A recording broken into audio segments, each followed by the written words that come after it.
I got the Sennheiser E935 here.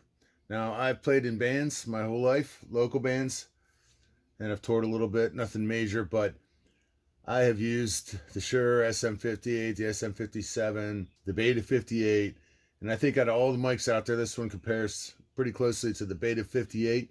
You can hear my voice. I don't have a super high voice. I don't have a super low voice. It's kind of honky, actually, would be a good way of putting it.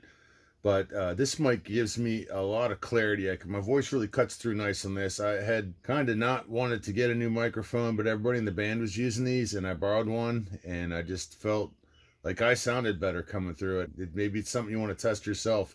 If you're a professional vocalist, obviously you want to go someplace and test some different mics out and see which one works for you. But I found this one works for me. It's a cardioid mic. It's got a shock mounted capsule on it. There's a hum compensating coil in there. It's got a really tough metal casing on there, so you don't have to really worry about dropping it. It hangs in there. It runs off of an XLR cable, 3-pin XLR cable. And if you're used to using a Beta 58, I'd say this is pretty comparable to it. If you're used to using a Shure SM58 or an SM57 for vocals, this is definitely, in my opinion, going to be a better mic for you. Made in Germany, good quality, tough stuff. A lot of people are using these days. If you get a chance, check out the Sennheiser E935.